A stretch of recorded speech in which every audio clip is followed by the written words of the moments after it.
Championship side Falkirk in the last 8 of the Scottish League Cup after beating Hibernian 3-1. All Invincibles won the men's 100 cricket for the second year running after a convincing 17-run victory over Southern Brave in the final at Lords. The winning captain Sam Billings said it was a team effort throughout the tournament and felt even better than last year. London Spirit won the women's 100, beating Welsh Fire by 4 wickets. Spirit's captain Heather Knight said she felt sick watching the last 20 or 30 balls in the hope they'd seal the win. Molly Stevens, and we'll end with a look back at the 19th of August on previous years. In 2003, a huge bomb destroyed the United Nations headquarters in Baghdad. 23 people were killed, including the UN's chief envoy to Iraq, Sergio Vieira de Mello. In a memorial lecture 5 years later, the former UN Secretary-General Kofi Annan paid tribute to his colleague. The lesson we must learn from his tragic death is that each one of us has to work even harder to spread enlightenment and tolerance and to overcome extremism and intolerance. Communist hardliners led a coup against the Soviet President Mikhail Gorbachev when he was on holiday in Crimea in 1991. It was defeated with the help of the President of the Russian Federation, Boris Yeltsin, and thousands of people took to the streets. Sputnik 5 was launched in the Soviet Union on this day in 1960. It contained 2 dogs, 2 rats, 40 mice, 1 rabbit, and a load of fruit flies. The only cricket match to take place at the Olympic Games took place on this day in Paris in 1900. Great Britain and France were the only 2 nations to enter the event. Britain won. And in 1897, electric taxis took to the streets of London for the first time. And that news from 127 years ago brings us to our this morning's edition of the news briefing. The time is 5:43. Time now for prayer for the day with Father Jamie Montgomery of St Margaret's Catholic Church in Edinburgh. Good morning. I'm speaking to you from a studio just off Edinburgh's Royal Mile. In a few hours' time, this street will be packed with crowds. Artists, already in costume and character, publicising their upcoming shows. Street performers juggling and joking with their ad hoc audiences. And tourists from all across the world taking in the sights and sounds. On the 12th of September 2022, I stood on this same street with thousands of others to witness a scene much more sombre, and yet in its own way not less colourful. The funeral procession of Queen Elizabeth II up the Royal Mile to St Giles Cathedral. Behind the coffin of the late Queen walked her children, led by her son and heir, King Charles. Of course, this street's royal connections go much further back than this procession, however historic. At the heart of Edinburgh Castle stands a 12th century chapel built by King David I in honour of his own deceased Roman St Egbert. David also built the abbey at the other end of the mile, which housed the Holy Rood, a relic of the cross of Jesus, which would later give its name to the Renaissance Palace and, in our own day, the modern Scottish Parliament. These historic streets, so full of memories and memorials of kings and queens past, are for me a prompt to pray for those who govern us today. Almighty God, I pray for our King and his government, and for our elected representatives all across these lands. May they always work for the common good and the protection of the Most High. May your holy will be done on earth as in heaven, and may your kingdom come in all its glory. Amen. Father Jamie. This is BBC Radio 4 at 6. Time now for Farming Today with Kaz Gray. Good morning. Today, we hear from the Wildlife Trust helping farmers tap into the brave new world of green finance and what could be Britain's most romantic one. We meet the farmer growing flowers for confetti. Both of those stories a little later in the programme. First though, the UK has lots of links to coastal towns and villages you could find anywhere. We're biased, perfect for long hot summer days. But seaside life is not all ice cream and wonderful castles on the beach. A lack of homes for local people, an ageing population, poor public services and poverty are difficulties shared by many rural coastal communities. Well, this week we're going to be taking a road trip around the UK to report on the challenges facing rural communities by the sea and to check out how they're faring. To set the ball rolling, I've been hearing from Nicola Radford from the Coastal Communities Alliance, who commissioned a report on what's needed to help level up England's coastal communities.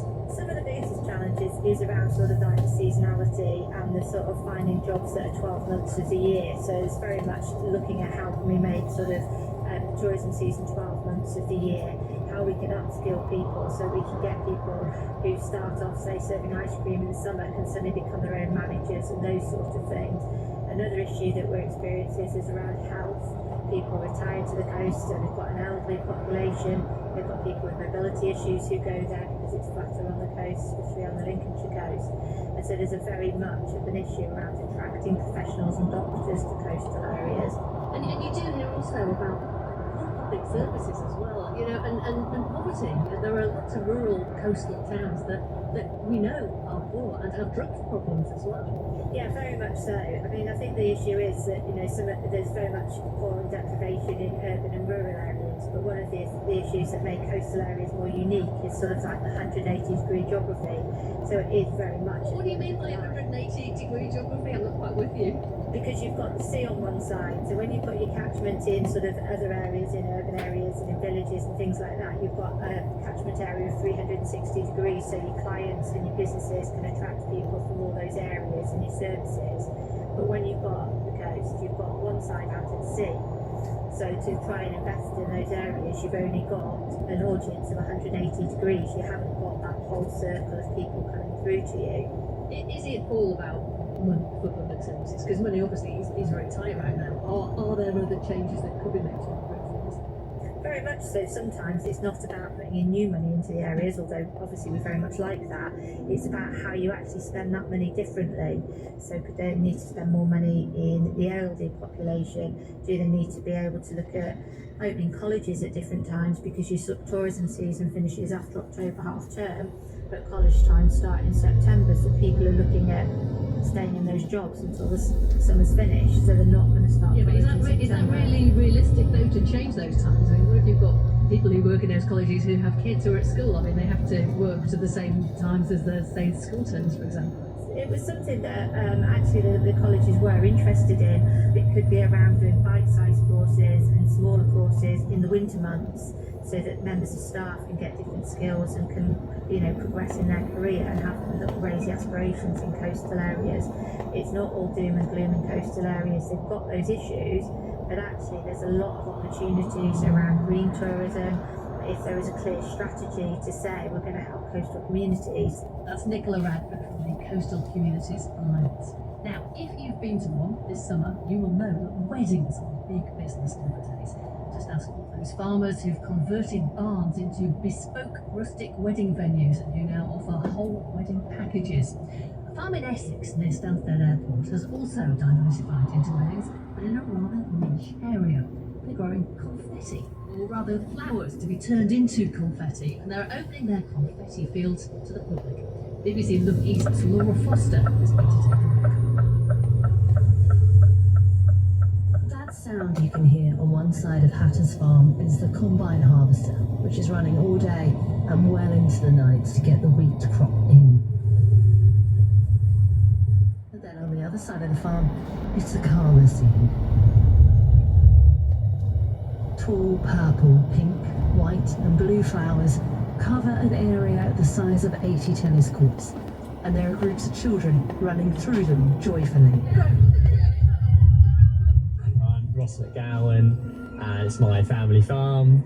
Behind us we've got 5 acres of flowers. These nice colours through here are all larkspur, and over on the horizon we have a tiny bit of borage, and to the left we've got cornflower as well. What do you do generally here at the farm? So our main business is growing all normal crops you see on the horizon, which is wheat and barley and borage. And 2 years ago we started with the flower event. What he means by the flower event is that not only did they begin growing flowers to make confetti, but they also chose to let members of the public come enjoy the field when it's in full bloom. Tickets start at just £3, and hundreds have been coming every day. It's proven popular with families and people looking for the perfect photograph for their social media accounts. I've seen it on Instagram and it just looks so pretty. It's just a nice place for them to run around and be free. Brings people together, doesn't it? And gives you a nice day out. I love it. Why do you love it? flowers and their colours. To have all of this that you can walk amongst, that's lovely. It's just nice to see something a little bit different. Grace Martin is the farm's events manager. It's so lovely to see people of all different ages enjoying it. So kids coming and like actually experience playing in the Bale Maze and stuff like that is much better than being sat behind a computer all day. And yeah, it just brings the farm that sort of revenue which we can back when the weather isn't so good in other seasons. Most of the flowers will be picked to make confetti enough for hundreds of weddings. And all that work is being done not by machine, but by hand. Specifically the hands of Libby and George. The nightmare beds, I love it. They got lots of tan and the beats sitting in the warehouses like I've done before. So you don't want to pick the ones with the seeds, and you want to avoid ones with buds on as well, as they're yet to bloom. But the confetti fields are not the only seasonal event they put on here. Come October, you can pick your own pumpkin, but you can also fire some slightly smaller pumpkins using a cannon. Ross says diversifying is key to keeping the farm going. For instance, when the war started in Ukraine, all the commodity prices and all the fertilizer prices, all the input costs, they all just go mental when you're completely out of control of it. And post the war, we ended up with wheat prices crashing and to where they are now, and fertilizer prices were staying high. So suddenly you're in a really not very profitable position, and the weather is just totally out of your control. Hopefully, by adding events and things, we can have we have an income at different times of year, and hopefully slightly more predictable income as well. Plus, he says it means he doesn't have to spend so much time sat alone in his tractor. Don't know about you, I quite fancy firing pumpkins out of a cannon. That was more constant. Now, green finance is the phrase we hear increasingly often. It's a bit of a buzzword for conservation groups and land managers who want to tap into private finance to fund nature recovery. For many farmers, it's still a mystery. Wiltshire Wildlife Trust has just been awarded nearly £100,000 by Natural England to work with farmers to help them become investment ready so they can benefit from taking part in things like biodiversity net gain projects. Their CEO, Joe Lewis, told me it could help break down barriers for small farmers to get involved with green finance. We do have concerns that at the moment it's only those farmers who can afford to access expert advice, particularly legal advice, around going into some of these agreements, which can be, in the case of biodiversity net gain, over a 30-year time frame with some really quite robust requirements to deliver outcomes that those farmers will be held to.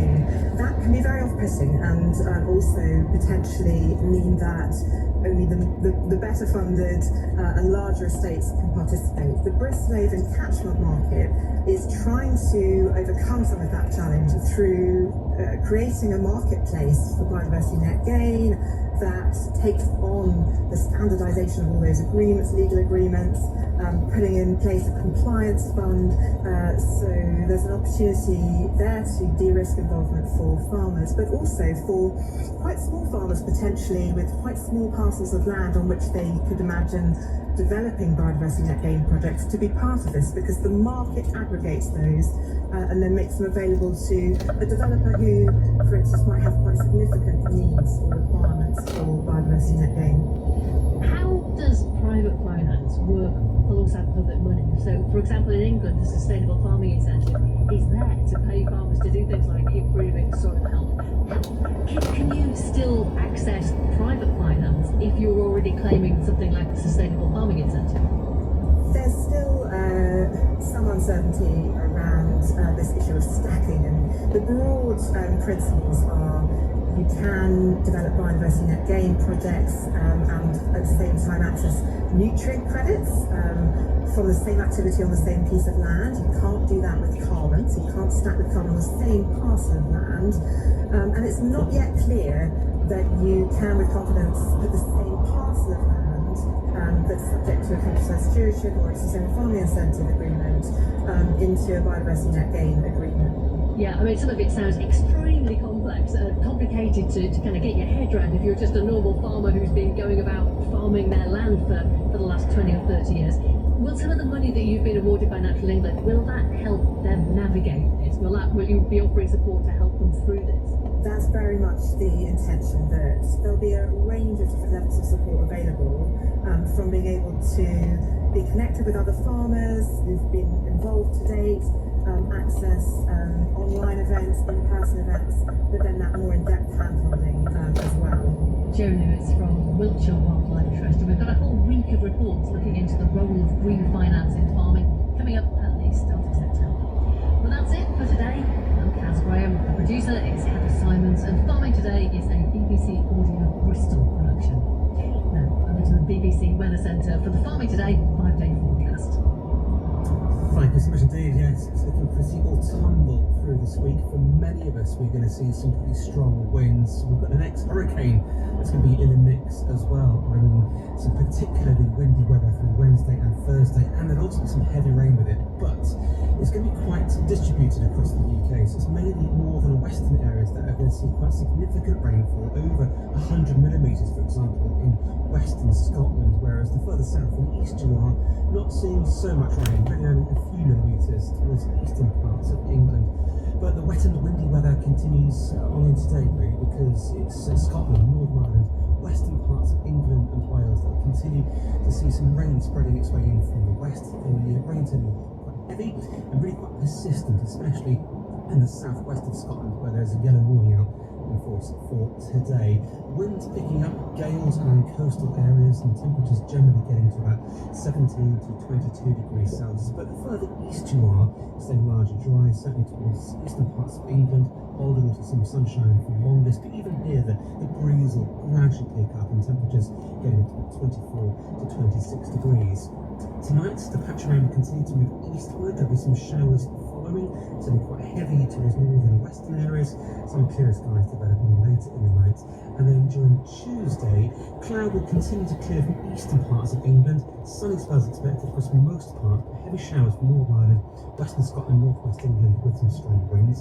Temperatures of 14 to 23. For Wednesday, the sun will have the remnants of Hurricane Ernesto started to be felt in Scotland and Northern Ireland. Wind picking up, gales in coastal areas. Heavy rain, especially for northwest Scotland. Could be some disruption here. England and Wales remain largely dry.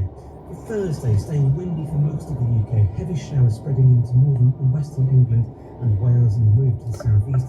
And then by Friday, more unsettled weather with a strengthening wind and heavy rain in Northern Ireland and Scotland. Simon King. And now here's Jay Rayner.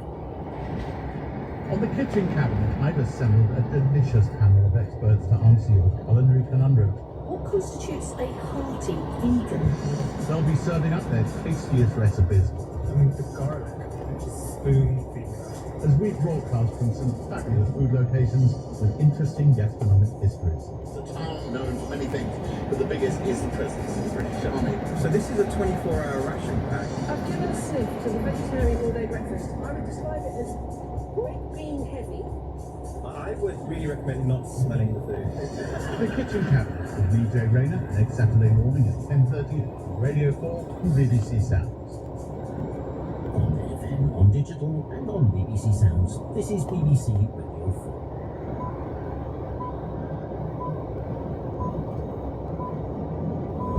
4. It's 6 o'clock on Monday, the 19th of August. Good morning. This is Today with Lise Doucette and Michelle Hussein. The U.S. Secretary of State Anthony Blinken will be pressing Israel's Prime Minister for a ceasefire in Gaza, where they hold talks in the coming hours.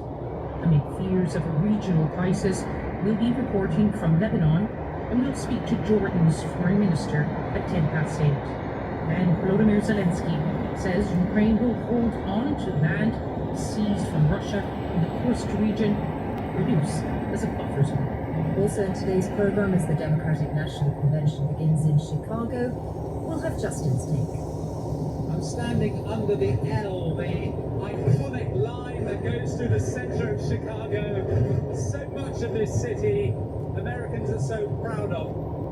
Also, where schools in Plymouth are putting dogfish, fish fingers on the menu, and the latest edition of our Children's Book Club, this time bringing you recommendations for reading about nature. The BBC News is read by Charles Carroll. United States top diplomat Antony Blinken will meet the Israeli Prime Minister this morning in his latest push to agree a ceasefire in Gaza and to secure the release of hostages held by Hamas. Benjamin Netanyahu yesterday accused Hamas of being obstinate in talks, while Hamas claimed Israel had set new conditions for prolonging the war. President Biden said last night that the US was not giving up and a ceasefire was still possible. Our State Department correspondent Tom Bateman is travelling with Mr. Biden and sent this report from Tel Aviv. Antony Blinken is attempting to maintain pressure on the Israeli leader to say that now is the moment to drop any more attempts to squeeze out last concessions and take a deal. On the way here, one senior US official was using phrases including a critical moment and an inflection point.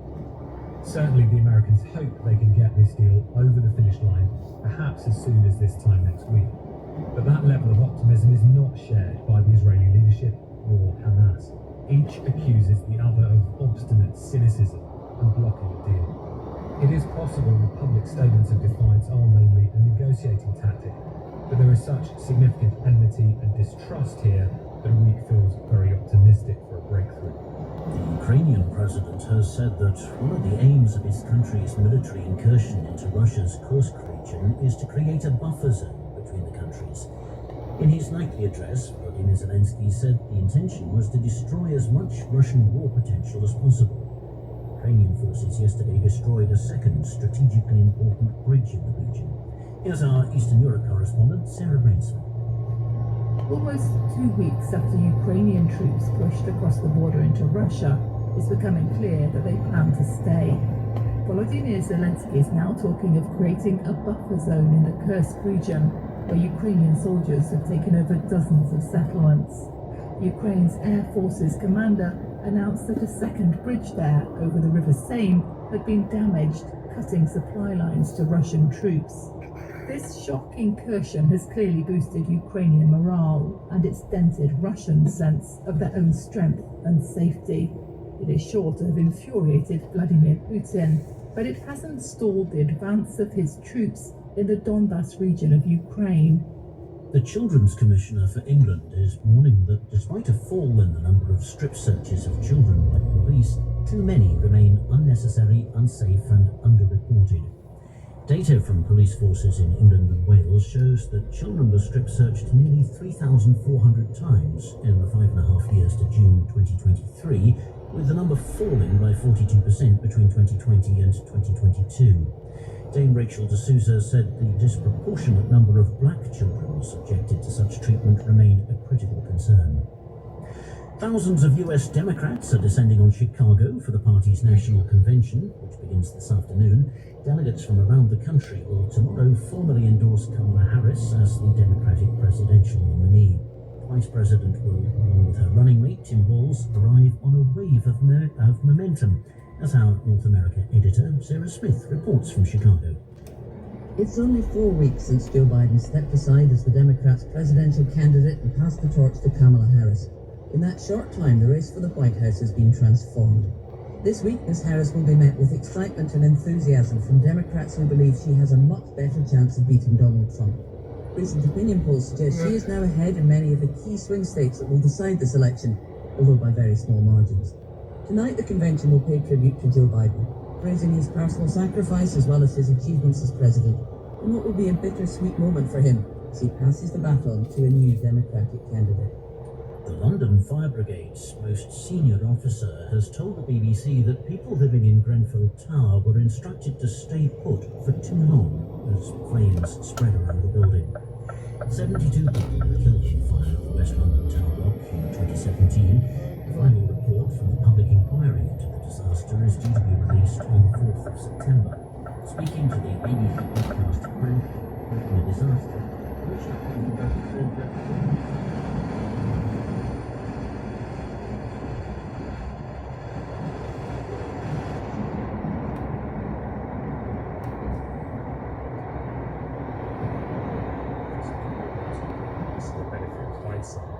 But for LFB to make that acknowledgement is clear, isn't it?